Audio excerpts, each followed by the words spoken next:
This is WDSU News at 10. We begin tonight with Commitment 2020. Voters in several parishes headed to the polls today to make their voices heard in a number of races. Good evening to you. I'm Gina Swanson. And I'm Stella Kim. Tonight, WDSU is bringing you team coverage on those election results. WDSU's Sherman DeSalle is live in St. Tammany with the mayor's race and Covington councilman at large. But first, we go to WDSU's Jennifer Crockett, who is in Jefferson Parish, where a number of issues were decided tonight. Jennifer.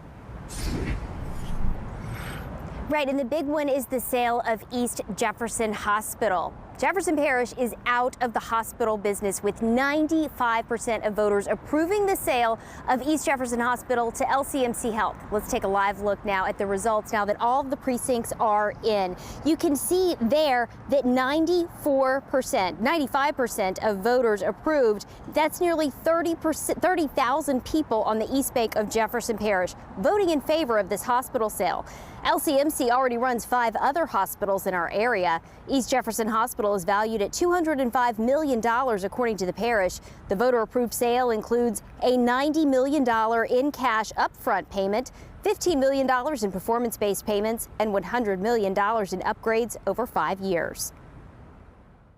So this allows EJ to land on firm financial footing for the next 50 to 100 years. I mean, this means that EJ will be around for a long time. If this vote would have failed, then more than likely EJ's bondholders would have called in those bonds and EJ would have been forced to close his doors. Voters here in Jefferson Parish also approving 2 property tax millages tonight. The 25 mil renewal to fund the East Bank Consolidated Fire District was approved with 89% of the vote tonight. And the 4 mil renewal for the Consolidated Garbage District was approved by 83% of the vote.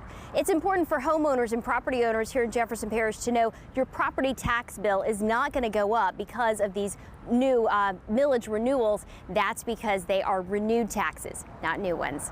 Reporting live in Metairie, I'm Jennifer Crockett, WDSU News. Jennifer, thank you. On the North Shore, a new mayor in Mandeville has been elected. And that's where we find WDSU's Sherman DeSalle. He joins us live with more. Sherman?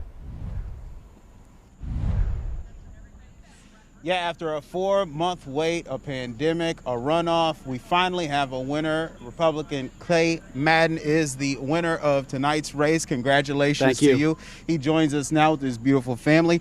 Tell me how you're feeling about tonight. I feel great. I have to thank my family. We're here in my neighborhood on my street. I want to thank my neighbors, my friends, the people of Mandeville for giving me this honor.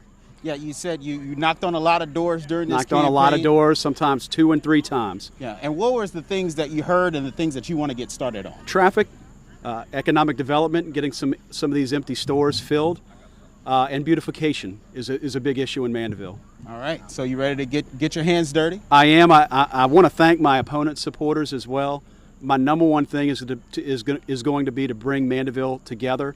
So I want to thank my supporters for all they've done for me. I want to thank my opponent's supporters too, and I really want to bring Mandeville back together. All right. Well, from councilman to mayor, congratulations. Yes, sir. Thank you very much for joining us tonight. Also, there was another race over here on the North Shore when it comes to the city of Covington, the council race at large. North Shore native Rick Smith, he defeats Steve Stokes. He swept Stokes tonight by nearly 70%, and that's with a turnout of over 1,800 votes. So congratulations to him on that side. Now, of course, there's a celebration to be had here, so we'll let them get back to it. Reported from the North Shore, Sherman DeSalle, WDSU.